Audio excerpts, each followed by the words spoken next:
Getting our friends together isn't as easy as it used to be. We get it. Life comes at you fast. But trust us, your pals are desperate for a good hang. And when they hear you stock the party with drinks from Drizzly, they'll be banging down your door. Let Drizzly, the go-to app for drink delivery, take care of the supplies. All you need is an excuse. It doesn't even have to be a good one. It's your dog's birthday. The loquats are finally ripe. Whatever. With Drizzly, you can compare prices on a massive selection of beer, wine, and spirits and get them delivered straight to your door, which means you can entice the crew to leave their houses without ever leaving yours. Whatever the occasion, download the Drizzly app or go to drizzly.com. That's DRIZLY.com. Today. Must be 21 plus. Not available in all locations. Man, I wish they had Drizzly when I used to play D&D and Riffs. Maybe it's time for me to start again. Thanks, Drizzly. The podcast playground. Hooray! Hey, it's my song. Let's sing it. It's gonna be fucking awesome. Come on, it's gonna be fucking awesome. You know the words. It's gonna be fucking awesome. That's it, sing. It's gonna be fucking awesome. Yeah! What's up, Coolest Geeks? It's me, Blaze Snider, the Coolest Geek Alive. How you fucking doing? I'm doing good. There's a rumor out there that I got like super excited about. And I know that what I'm going to say today and what I'm going to like, the possibilities are endless. Probably won't come to fruition the way I'm hoping. But there is an insane amount of, what do you call it? I don't know. Damage control fixes that can be made, adjustments that can be made to what has happened to the MCU, as it's come to be called, of the recent, 6 years or whatever it's been. At the end of Deadpool 2, Deadpool uses Cable's time machine to go back in time, save his girlfriend, save Peter, who's the member, the regular guy member of X-Force, who's great. He's like, Peter, just get out of here, Peter. Can you give Domino my number? Deadpool also fixes Wolverine origins by murdering himself as Deadpool with his mouth sewn shut and the knives in his hands or whatever the fuck it is. Hate that freaking movie. And then he goes and he fixes Green Lantern by murdering himself before he even films Green Lantern. So, and then there's I hadn't seen this, or I don't think I'd seen it, but there's like a deleted bit where he tries to go and kill baby Hitler, but he can't do it. It's very funny.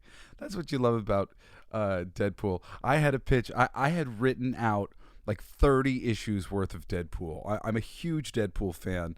Deadpool is one of the first things that I ever wrote for. It's my first published work in comics was a Deadpool story that ended up being drawn by Marco Cicchetto, which was his first work in comics. And Marco and I have been friends ever since. Shout out to Marco. But Deadpool is just a character that I love so much. And I actually wrote a follow-up to mine and Marco's story because he chops off the dude's head and then it ends with him asking for asking the dude's like girlfriend who's like terrified in bed if they have any duct tape. And I just imagine Deadpool trying to deliver this body with the head duct taped back on. And him saying, no, he's just unconscious. I knocked him out pretty good. He'll probably be out for a little bit, And then finally, Deadpool leaves after he convinces him, Dead Parrot sketch style that like, no, this guy's alive. And he tells his bodyguard, wake him up. And the bodyguard goes over and smacks the guy across the face. And his head rolls across the floor. And the old man goes, you hit him too hard. Yeah, I think that shit's funny. That was gonna be really good. And I had this thing where, like, I think one of my like long form story Deadpool was he was like being initiated into some group, and he was like into like the final stage, and they gave him this box of kittens, and he had to kill them, and he just was like, okay, and then like he like distracts them, and you see him running out with, you know, throwing stars all stuck in his back and the kittens, and he's like, just there's just some things there's just some things I can't do. So I love that end scene with baby Hitler. He can't do it, you know. He's I think that's very true to the character, and I think their depiction of Deadpool has been very true to the character.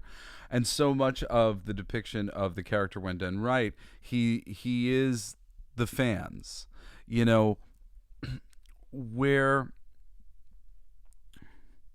we tend to be a bit of a different breed. You know, I remember my dad said once to this famous guy, forget who it was. He was a famous dude, very handsome, and he was like known for like these pop songs that, like, you know, he's this girl or whatever. I mean, he's this what would you call it?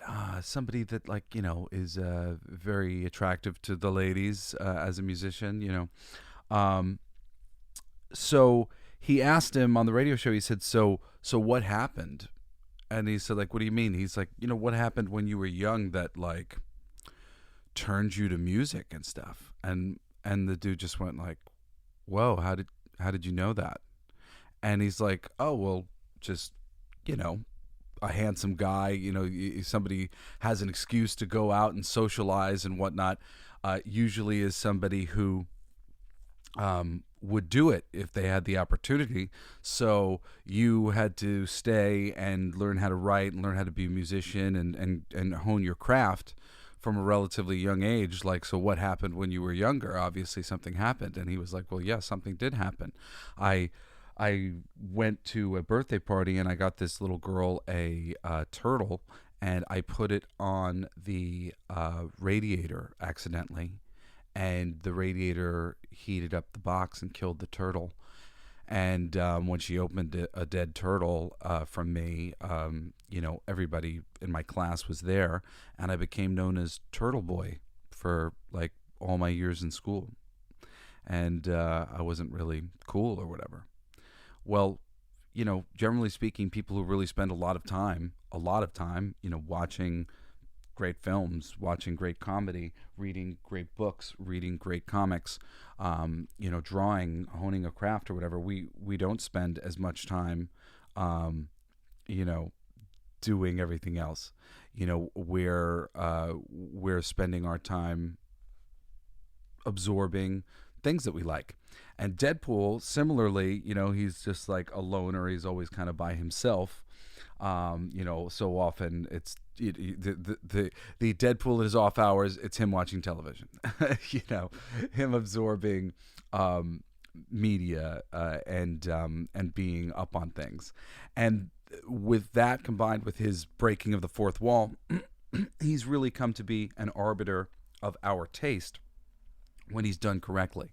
And so often when he's done incorrectly, it's because, you know, you're sitting there going, no, not Deadpool, that's not our taste. But he was done really great at the end of Deadpool 2. I love Deadpool 2 as much as I love Deadpool 1.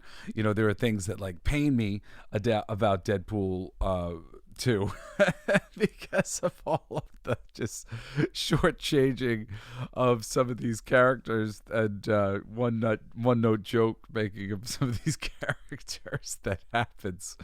But you can't say it's not a great ride, and perhaps they could do these things better in the future. So, you know, you're not destroyed by it. But seriously, I mean, to go back in time and admit to the failure of Wolverine Origins Deadpool, like, that's wonderful. To go back in time and admit to the failure of Green Lantern is wonderful as well. Which, I mean, Green Lantern looks like gold now compared to some of these things that have been released over the years. It's so crazy when you go back in time now and watch certain things. You're like, you know, well, this isn't so bad actually compared to some of these things. You know, I mean, you know me, I try to enjoy all these things as best I can on whatever levels, but so often I have major sticking points, or I have at least an idea of what it could be. And, I'm holding back my applause because I know what these things could be, and they're just not what they could be at all, which is such a bummer, because it's just like the material it's such a insult to the source material, the comic book adaptations of so many of these adaptations. I mean, Batman in particular is just an insult to the source material, even at its best. It's not quite doing the thing. The Christopher Nolan universe is wonderful. I'm a fan of Batman Begins. I love The Dark Knight. I don't really love Dark Knight Rises. It's a bit of an uneven thing, but it's any way you slice it, what's good about it, what's bad about it, the good about it, whatever. It's an Elseworlds tale of Batman. It's not exactly the world of Batman where Clayface can show up and it makes any sense. Balancing those elements and doing Batman right is really it's become an art form in the comics. It's one of the clearest sort of song melodies, and this is if you've ever read comics, if you've ever read books, or you read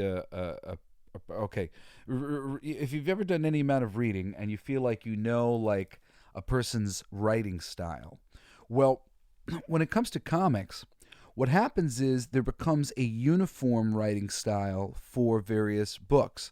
The thing that people are generally looking to find when they open up a Spider-Man comic book, when they open up an Archie comic book and they're reading about the adventures of Archie and Jughead and Betty and Veronica and whatnot, they're looking for a certain song to be being played, and there's variations of this song and all sorts of dynamics that you can throw into this song, but ultimately, people are looking for this song. And if you go in there and you don't write that song, you're not satisfying the audience at all. And that song is definitely being honored in Deadpool 1 and Deadpool 2 in terms of the Deadpool character. Ryan Reynolds has embodied the character very well, and it's clear to me that they've checked in with the comics and they've pulled great things from the source material, lots of things that Joe Kelly brought to the material, which has made the character as strong and meaningful as he is. They could have done an even better job, I think, but it's still fucking phenomenal and well directed and well executed and everything. I'm quite pleased with it. But will they continue to play this song well with Deadpool 3? I'm hoping yes. I'm hoping they're not getting in the way of those people doing the things that they're doing and they're letting them do their thing. I was a little concerned about Ryan Reynolds not being able to ad-lib and a couple other stuff. Just them having to go off the script exactly as is, because they tend to have a thing of whatever, Ryan Reynolds will ad-lib. And then if they can't do that because of the writer's strike. So there's some things about it all that I'm a little concerned about, but there are plenty of workarounds if they were thinking ahead and knowing that the writer's strike would eventually end and they could go back in for a couple of reshoots and blah blah blah. So hopefully they'll do a really good job here. But look what we've done. We literally went into the human world and we've killed Ryan Reynolds before he does the Green Lantern script, and we've killed Wolverine Origins Deadpool, who, I mean, how do we even explain that to a certain degree?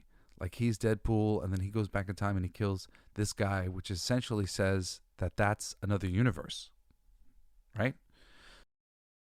What up, guys? Jesse Blaze Snider here. And whether your resolution is to save money, eat better, or stress less, HelloFresh is here to help you do all three. Say hello to your most delicious year yet with fresh ingredients and chef-crafted recipes at a price point you'll like, delivered right to your door.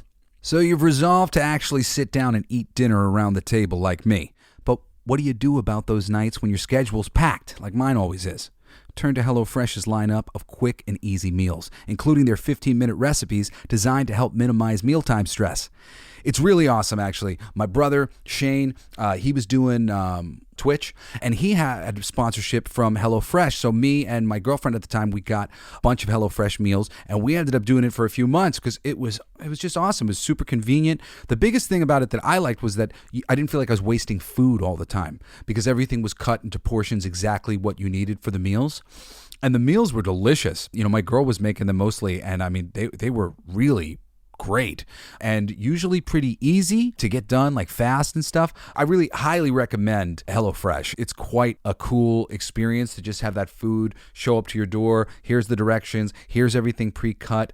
And, you know, you're just cleaning up the dishes to get it done. So go to HelloFresh.com/CoolGeekFree and use code CoolGeekFree for free breakfast for life.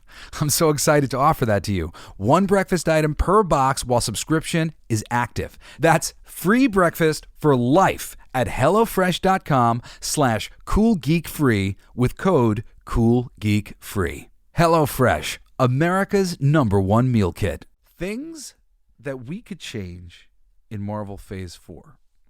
First of all, I think we just have him go straight to the human world and Kevin Feige and a room full of people, and he comes in and he just goes, cancel Phase 4! Cancel Phase 4 and 5! Cancel it! Like, and they're like, what? What? Cancel it! Cancel it! Just cancel it! Cancel everything!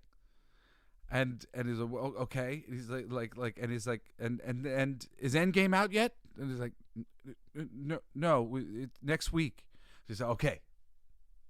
No blip. What? No blip. It's a terrible idea. No blip. No blip. We erased the blip. Okay? All right. If you're going to do anything with Scarlet Witch when she goes crazy, she's a bad guy now. These are the requirements. And you're not allowed to handle D'Onofrio's Kingpin anymore. We're bringing in Stephen S. tonight. Well, you know, I'm just a little bit more comfortable with... And then Deadpool pulls out the gun and puts it to Kevin Feige's head. He's like, Stephen S. tonight!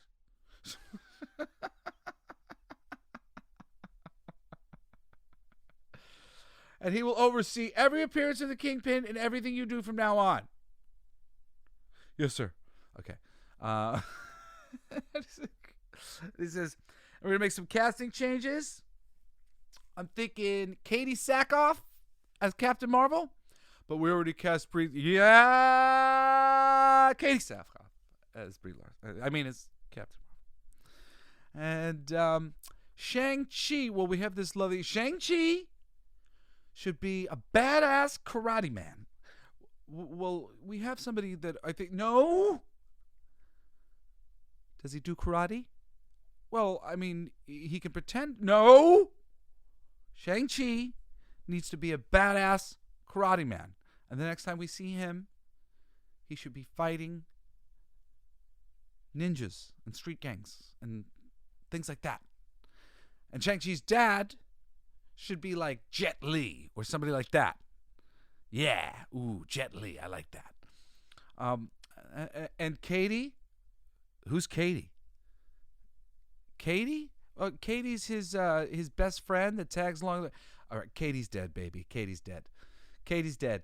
On to Taskmaster. And it is a dude. And yeah, it's a dude. And you just read about him. And the Masters, Mr. Tony Masters, I'm pretty sure. Yeah, and let's cast that properly. Okay, and MODOK. Okay, yes, not the Bumblebee dude. Let's cast him as somebody else as well. And Echo. Ooh, there's some sexy ass Native American ladies or close out there, and they are going to pretend to be. And let's put a fucking handprint on her face. How hard is that? Okay, and I think maybe we should recast that She-Hulk thing because I think now people might no longer like that lady because she's associated with all the things that the lady said about the Hulk being like having an easy life.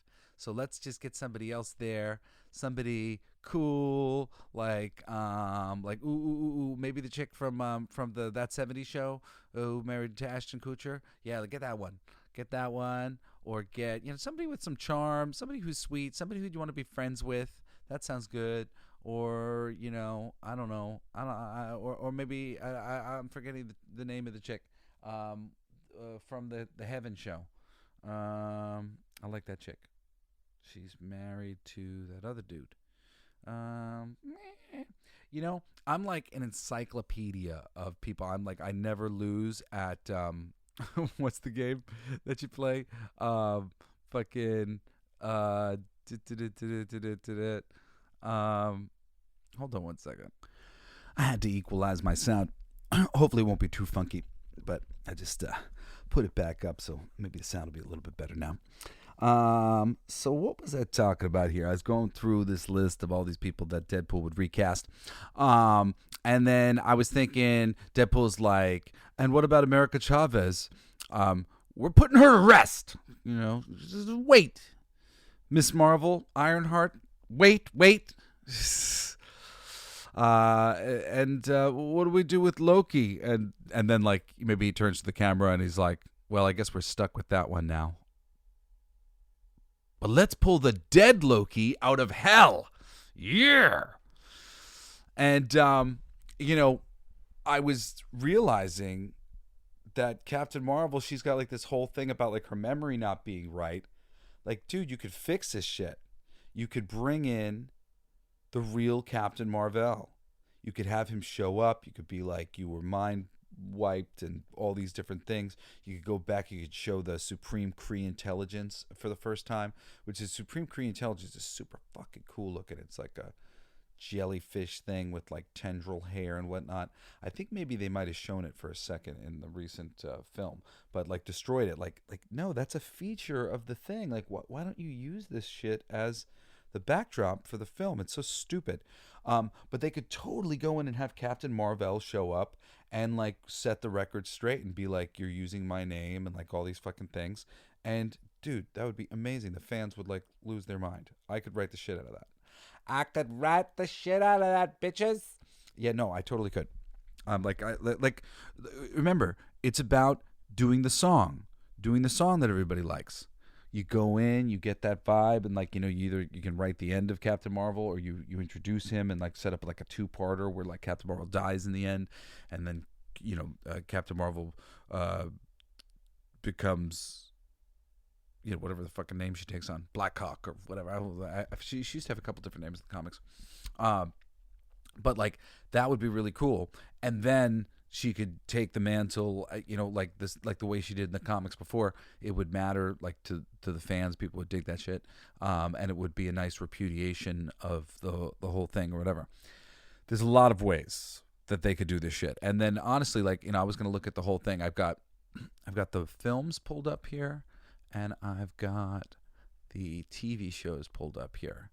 So if we're canceling Phase 4 and Phase 3, Black Widow, we can stick with the people that we've got. I mean, it's not my favorite, but it's not bad.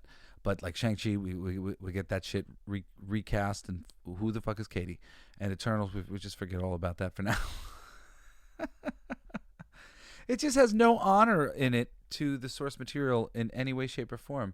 It's unfortunate, but like we can get to the Kid Harington Black Knight in there, and we can get Cersei on the Avengers if we want to. That's cool with me. Spider-Man No Way Home is of course wonderful, so we can like keep that guy in, and Deadpool can he'd be like, yeah, you keep that in. America Chavez, like let's never see her again for at least a long time. Doctor Strange. Oh, and that's one of the main tenets of Deadpool needs to say. Doctor Strange is the Sorcerer Supreme. Thor Love and Thunder, what's all this? He's got a kid now, shit, and he's in love with his hammer. Okay, just none of that stuff happened. Black Panther Wakanda Forever, let's recast T'Challa right now. That's definite. Let's see recast T'Challa right now. Ant-Man the Wasp can like kind of take a pass. Oh, and then they'll recast Jonathan Majors, and it'd be like, yeah, I don't know about the guy that you have picked right now. Maybe we should look into some other people. He could just like, they can literally just have him say a couple of these things and then have the door closed to him in the writer's room. Like, we fixed it. And literally just next time you see another Marvel movie, it's like, we fixed it. No problem. Yeah, we fixed it. Yeah, we kept Guardians of the Galaxy Volume 3 in the holiday special, but we fixed it. We fixed MODOK. We fixed Taskmaster. And we fixed Black Panther. And we fixed all of it. It's all fixed now. And you're going to be very happy. You're going to be so happy with the new Marvel Universe that we get. I mean, if Kevin Feige really has a great sense of humor, he'll let Ryan Reynolds walk into the room, shoot him in the head, and take over the writers'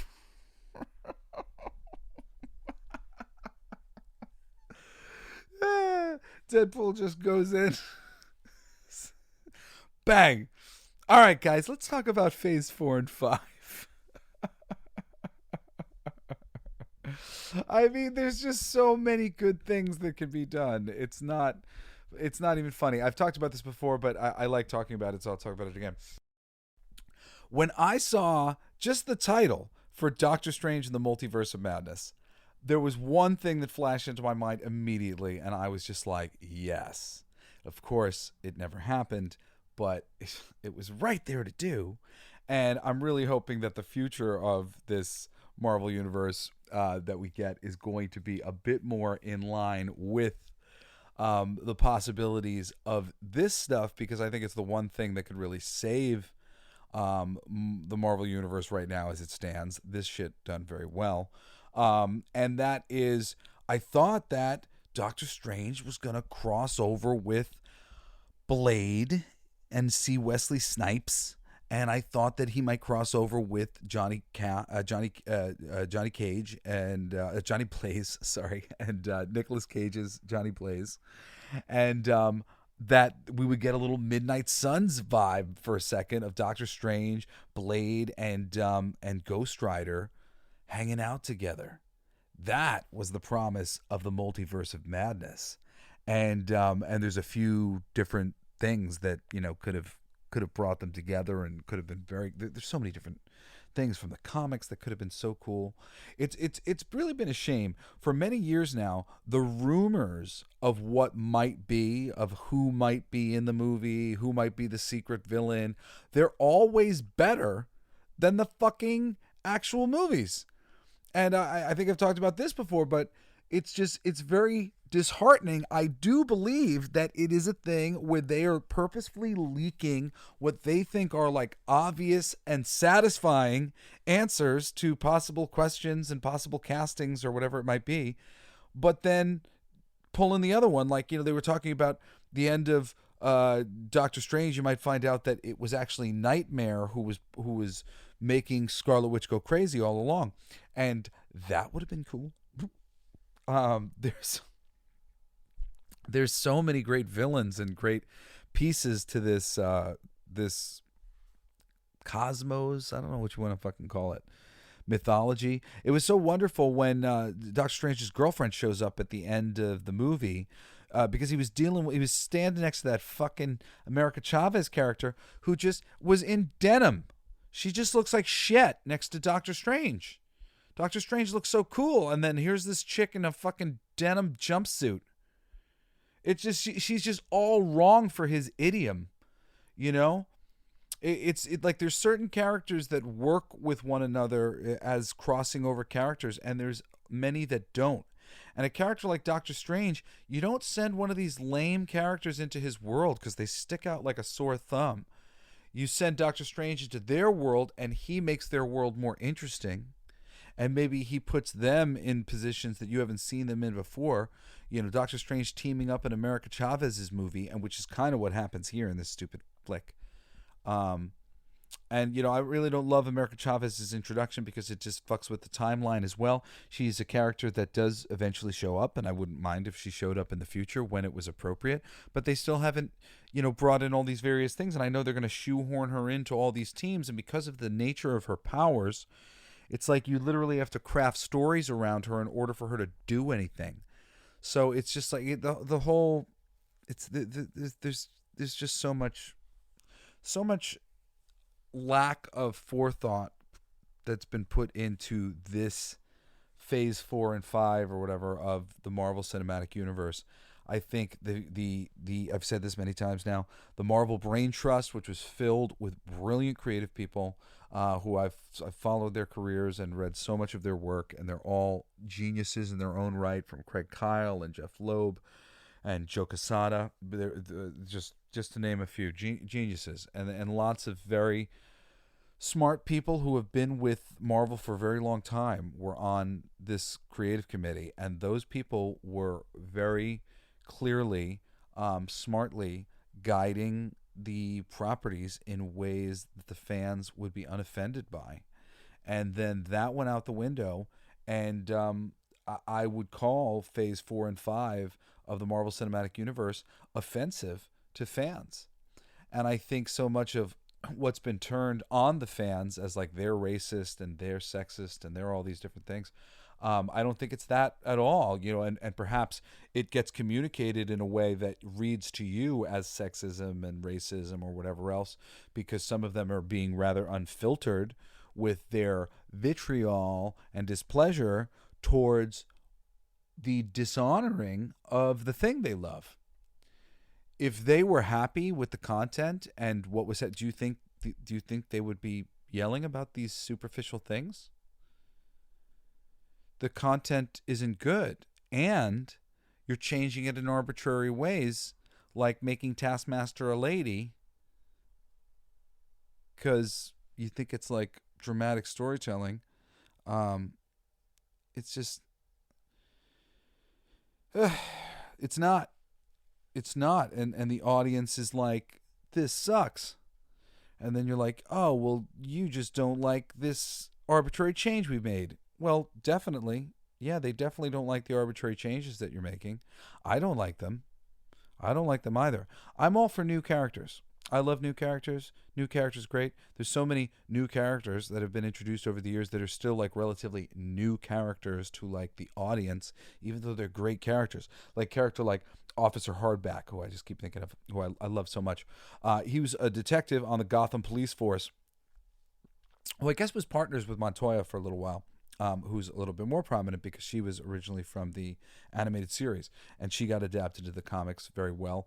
For a very long time, adapted to the comics very well. I wasn't like super in love with her being the Question. Never necessarily made me particularly happy. She didn't seem like the type. It felt like it like went against her character for some reason. I liked her as a police officer. But Officer Hardback is black character. I loved he got his name because he liked reading hardback novels. He was always reading, but he liked a hardback, and so they called him Officer Hardback.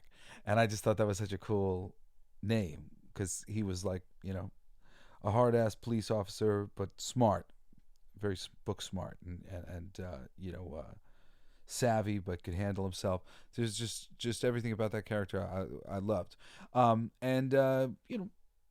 still haven't seen him brought up anywhere in a thing. A Gotham Central fucking series would be awesome. There's an amazing comic book series called Gotham Central. It's written by Greg Rucka and Ed Brubaker, who are two of my favorite comic book writers. They're awesome. They're guys who really genuinely like noir and crime fiction, and and you can see in, I forget what book it is. Oh, it's called Criminal. At the end of all the Criminal individual comic book issues, and I'm sure probably he's got collections of this stuff in the collections. Criminal's a great book. Highly recommend it. Good homework assignment. Go read Criminal. Go to Amazon, order Ed Brubaker's Criminal. First trade paperback. It's awesome. At the end of it, he had like a whole thing, and I'm pretty sure it was Criminal. It might have been one of his other books. I read a lot of books that he did. I can't remember all the names off the top of my head right now.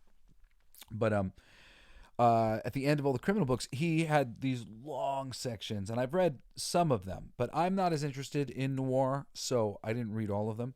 But he's super interested, and just like his friends and the people he's down with, like that's the thing, like, oh, watch this movie and read this book and read this novella and check this out, and they share it amongst themselves, and that's what you want. You want to hear from writers who appreciate other writers and have a great love for this genre, and and are gonna go and sing that song when you go to read some of their Pulp Fiction, and you're just like, nailing the tone, and and everybody has a little bit of their own quirks and whatnot that you end up getting from their work, but it's such a gold mine when you find people who are passionate about that shit, and he's super duper passionate about that stuff, and I think Greg Rucka as well, and their Gotham Central is just awesome. Hard boiled crime in Gotham City. It was such a dream, so many of the stories, and so often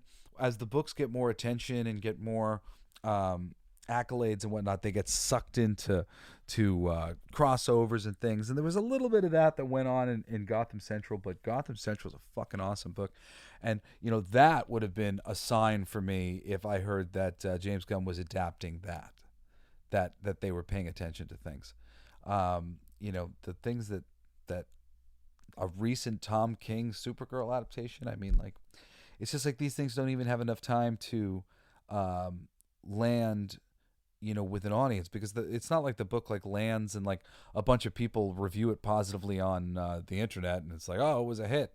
It's like the book lands, and does it percolate with the audience? Does it lead to more stories? Is it becoming a hit, or more and more people seeking it out because it's being recommended to them?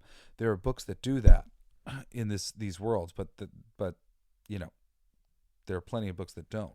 But Gotham Central is loaded with great characters of all variety to be introduced into the DC universe, in a way, and that was the thing for Greg Rucka and Ed Brubaker. They got to introduce all these new detectives and make a lot of interesting characters in that book. And it's been a while since I've read it, but I do remember I had a lot of characters that I liked from there. But Officer Hardback had started in the Batman comics, and I loved him and his introduction, and there are plenty and more cool superheroes like Blue Marvel, and there are a lot of cool characters that have been introduced at various times that can be brought up and given more power, and new characters can be invented at any moment, and any new character done well will be embraced by the audience and demanded to be added into the comics, and that's how it goes. That's what happened to Harley Quinn, and that's what happened to Renee Montoya. These are characters that we loved from the Batman the Animated Series, and they've been added into the comics. So was Lockup and Baby Doll, and I'm gonna, at this point, all of the characters from the animated series have been added into the comics because so many people know and love that series. So, that's how it's done. New characters are invented that fit the motif of the heroes that they're fighting, or, whatever it might be. And you're there. You win. There's no need to change these existing characters and turn these, fit these people into your narratives. Seriously, work your narratives around them. Work your narratives around MODOK as he is. Work your narrative around it. It's very aggravating seeing them, so fundamentally change so much. It's one thing when it's of a benefit, it's worthwhile to have an additional villain in the universe like Yellow Jacket, because he's basically a costume that Hank Pym wore in the comics, where he went a little dark, and it's a costume that's been used as a bad guy costume. So it's kind of convoluted and slightly hard to adapt. But to adapt him just purely as Yellow Jacket, a counter to Ant-Man, a bad guy, that's great. That's additive. But of course, then you kill him. But of course, then you have the idea that he was shrunk down into the microverse and that he's still around. That would have been great if it was Yellow Jacket and not turning him into this embarrassment version of MODOK. MODOK is empowered. He doesn't give a shit that he looks like a gremlin. He's super smart, and he's ruling AIM. And intelligence is the whole thing with the advanced idea mechanic. I'm so fucking mad about MODOK still. I'm so fucking mad about MODOK still. See, I turned off my sound, and then I fixed the sound, and then I turned back on the sound to check the sound, and now I got to turn off my sound, so when I get emails and shit, it doesn't beep, but it beeped again. So to wrap this up, I guess this conversation about Deadpool and what Deadpool could do to fix the fucking Marvel Universe is that they need to bring back Captain America, Iron Man, and Black Widow. I think that, one, look, these are periodicals that go on for forever, and it's okay if there's a story that matters to tell. I mean, one, the idea that Steve Rogers would show up as like old and crusty after hanging out with Sharon Carter for all those years and not like still be in like insane shape and like what like he's got a super soldier serum running through his veins. Like he should have just showed up and like, yeah, I've actually been here the whole time hanging out with Sharon. You know, like that might have been cool. It's just him showing up old and crusty, like just like to hand the shield over. There's just so many stories to tell with Captain America. Why would you kill James Bond 3 movies in? And I mean, I know you're like the Avengers movies or the 5 movies. Like, no, man, like James Bond's got a shitload more stories to tell. And you should have told more stories with James Bond. And you could have made him hand the shield over to Sam and gone on the road as Nomad. And maybe that should be what Deadpool suggests or whatever it is. And then they all come back, or some of them go off into the freaking space or whatever to save Tony Stark somehow. Bring him back to life. Find whatever it is that they need to bring him back to life, and do that somehow. Go to the place where Black Widow was, whatever, and sacrifice America Chavez.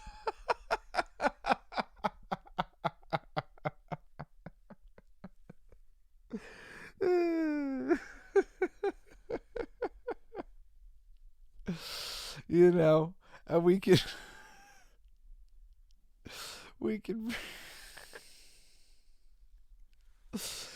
bring all the Eternals, and like we'll have like, you know, we got like 6 people. We'd like Natasha Romanoff and Tony Stark back as they were.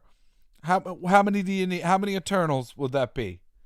I'll take at least 4 Eternals. Okay, Red Skull, here's 4 Eternals.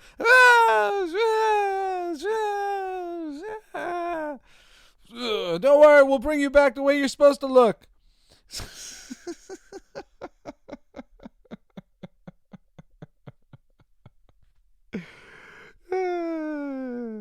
This is something Deadpool could do. He leads the charge, brings Iron Man back to dead. They throw a bunch of Eternals. This would be the best way to end Deadpool 3. They get in a spaceship. Where are we going? We're going to this Mordor place to get Black Widow back. Oh yeah, how are we gonna do that? Well, we're also gonna get him to bring back Tony Stark armor. How are we gonna do that? Well, I'll tell you when we get there.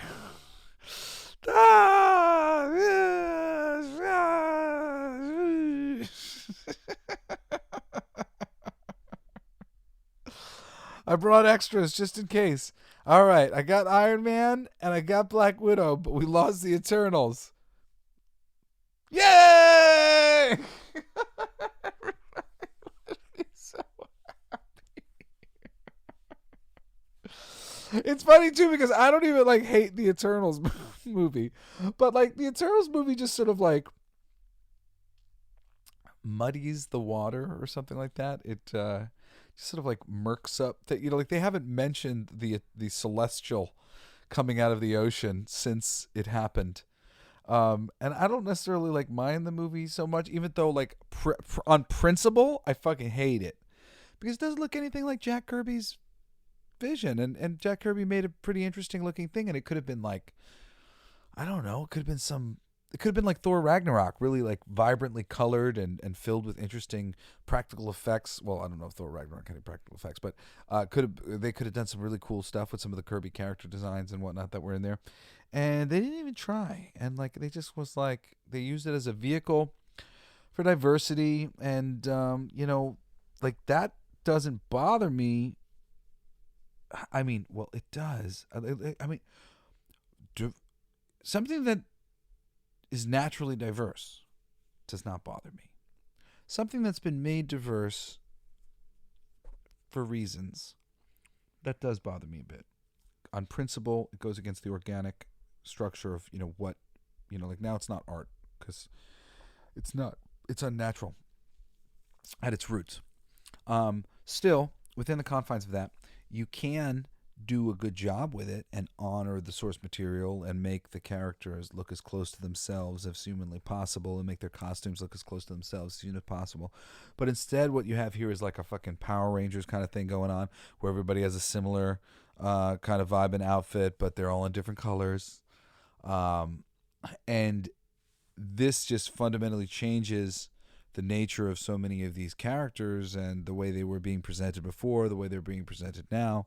Now they're like the super international friends of different denominations, which doesn't necessarily make any sense. I mean, granted, they explain it in their different ways, and it's okay. It just makes a lot of unnatural things and led to them, really steering away from the depiction of Jack Kirby's artwork. The bad guys in particular, really suffer from this. They're just like this generic squiggly line kind of monster thing. It's just such a bummer. So, I understand why people tuned out for this because it was not the rumbling of, oh man, I love this comic because I was a kid. Come see it with me, Jimmy. It's the newest Marvel movie. And Jimmy's like, oh, I don't know anything about that, but sure. Because the old guys didn't say that. They went, I don't know what the fuck this is. I'm not interested. And then Jimmy went, hey, Dad, know anything about this? And he went, it's not my Eternals. And they didn't see it. I really do believe had they done an honored thing, there would have been an audience for it, especially if it was done well. So it's a bummer. So they can throw those guys off the cliff and they can bring in they can get Tony Stark and Black Widow back, get Captain America back. All of a sudden he's kidnapped and they're trying to steal his blood, but they accidentally activate the super soldier serum, and now, oh my God, he's back to pure Steve Rogers glory. Now he's back, and he's better than ever, and we're cooking with gas again, Avengers. Seriously, between Deadpool just wiping out a whole bunch of shit, and I mean, really, because like you can bring all these people back in story through various means. This shit's been done in the comics a million times. If you do it in a satisfying way, everybody will be happy. With the addition of Deadpool, you could do any number of things. I really think having him go back in time to the Marvel Phase 5 writer's room, killing Kevin Feige. Come on, Kevin, just have a sense of humor about yourself. And taking over, rewriting Phase 4 and 5. I think that's the way to go. I really do think that you could be onto something here. If these rumors are true that Marvel is passing down, I really do think that Marvel could save themselves. Let's see how far they go in letting Ryan Reynolds and the Deadpool production crew rewrite the Marvel Universe. I'm really excited about that movie. I think it'll at least be good. And I'm hoping that it'll be fucking so much better than good. But we'll see. It's like the last hope for the Marvel Universe. Anyway, I love you, Coolest Geeks. I really appreciate you listening to my show. And I hope you enjoyed talking about this. I'm going to probably put some insane headline for this. Rumor, Deadpool 3 to rewrite MCU HERstory. Let's imagine how. Anyway, you can, write me at JesseBlaze at JesseSnider.com. I love you all, and I do appreciate when you write me, and I look forward to hearing from you always. Anyway, thank you for listening to my show, and I hope you join me again on Wednesday and this coming Saturday for another ass-kicking episode of the Coolest Geek Alive. But also, I do a Monday show of a music show called All Your Favorite Bands Suck every Monday. This week, I did a brave thing. I fucking defended Nickelback. Nickelback is fucking awesome. They're fucking awesome. Fight me, motherfuckers. All you people who are talking shit about Nickelback, I bet you've never listened to an entire Nickelback record. I had a friend of mine the other day who was talking shit about Nickelback in passing, and I said, have you ever actually listened to an entire Nickelback record? And I listen to a lot of music, so like this is just, I happen to know Nickelback's fucking great. And they said, nah. And I was like, would you let me share a couple things with you? And I blew this person's mind. They were like, I had no fucking clue that Nickelback made any sort of music like this, whatever else. So I challenge you to go listen to my fucking Nickelback episode and to listen to a little bit of Nickelback and to change this stupid narrative. I don't know what they did to who in the Illuminati, but the pressure has come down to embarrass them and make them seem whatever. Fucking the lead songwriter, Chad Kroeger, he's written for tons of huge bands, music that you would probably be aware of. And it's really, he's an impressive motherfucker. And I think this is bullshit. And since I have the platform of the show, All Your Favorite Bands Suck, where I talk about bands that are underappreciated, don't get their due, that are some of the greatest bands of all time, and I decided to bring Nickelback in sooner than I planned. I knew I was eventually going to do an episode on them, but I was inspired to do an episode just recently, and I think you should really check that out. So please do check out my other podcast, All Your Favorite Bands Suck, and again, join me this Saturday, and again this coming Wednesday for another amazing and ass-kicking and electrifying and death-defying and stupefying and fire-fying and not another kind of fying episode of the Coolest Geek Alive! See you later. See you next time. I love you all. Bye. You've been listening to Coolest Geek Alive with me, your host, Jesse Blaze Snider. Don't forget to rate, comment, and subscribe for more excellent geek culture content. Thanks for listening. It's my favorite part.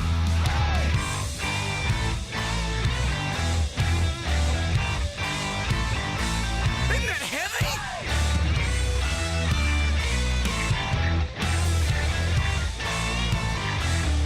I played that.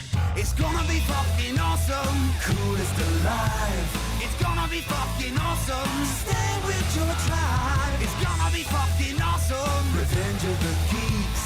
It's gonna be fucking awesome. Week after weeks. It's gonna be fucking awesome. Laughing with you. It's gonna be fucking awesome. And crying sometimes too.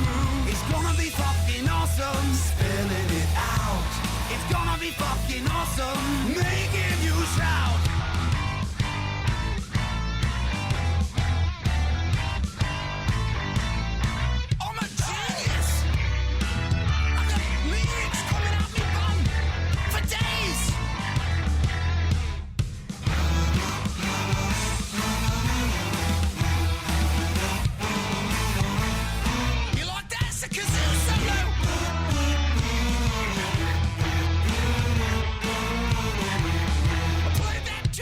It's gonna be fucking awesome. Talking some shit.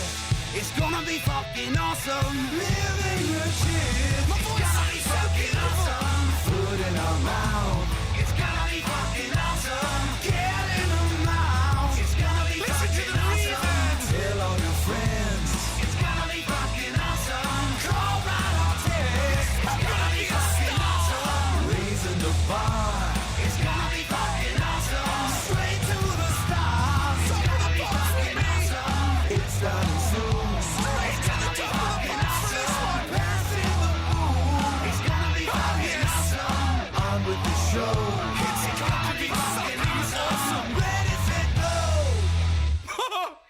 It's gonna be fucking awesome. Fucking awesome. It's gonna be fucking awesome. Just wait. You'll see. You'll all see. The podcast